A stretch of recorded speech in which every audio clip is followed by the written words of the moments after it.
Hello everyone. ఇవాళ recipe ఏంటంటే సోరకాయ చట్నీ ఎలా ప్రిపేర్ చేసుకోవాలో చూపిస్తాను. ఫస్ట్ అయితే స్టవ్ ఆన్ చేసి కడాయి పెట్టేసుకొని వేరుశనగ గుండ్లు ఫ్రై చేసుకొని పక్కన పెట్టాక అదే బాండీలో కొద్దిగా ఆయిల్ వేసుకోవాలి. పచ్చిమిర్చి, కొద్దిగా జీలకర్ర, కొద్దిగా ధనియాలు అండ్ రెండైతే వెల్లుల్లిపాయ రెబ్బలు వేసుకొని ఫ్రై చేసుకొని మిక్సీ జార్లోకి అయితే తీసుకొని చల్లారనివ్వాలండి.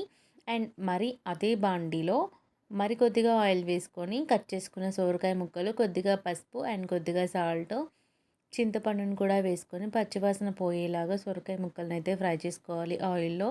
చల్లారాక మిక్సీ అనేది వేసేసుకోవాలన్నమాట. కొద్దిగా వాటర్ యాడ్ చేసుకొని కచ్చపచ్చగా మిక్సీ పట్టుకోవచ్చు, లేకపోతే పేస్ట్ లాగా పట్టుకోవచ్చు. ఇప్పుడు పోపు కోసం స్టవ్ ఆన్ చేసి కడాయి పెట్టేసుకొని ఆయిల్ హీట్ అయ్యాక పోపు గింజలు, కచ్చపచ్చగా దంచుకున్న వెల్లుల్లిపాయలు, వెన్నిమిరపకాయలు, కరివేపాకు, మిక్సీ పట్టుకున్న సొరకాయ చట్నీని కూడా యాడ్ చేసుకొని సర్వ్ చేసుకుంటే టేస్ట్ అయితే చాలా బాగుంటుందండి. దోశలోకి కానీ, ఇడ్లీలోకి కానీ, లేకపోతే రైస్లోకి కూడా టేస్ట్ అయితే చాలా బాగుంటుంది. నచ్చితే లైక్ చేయండి, షేర్ చేయండి, సబ్స్క్రైబ్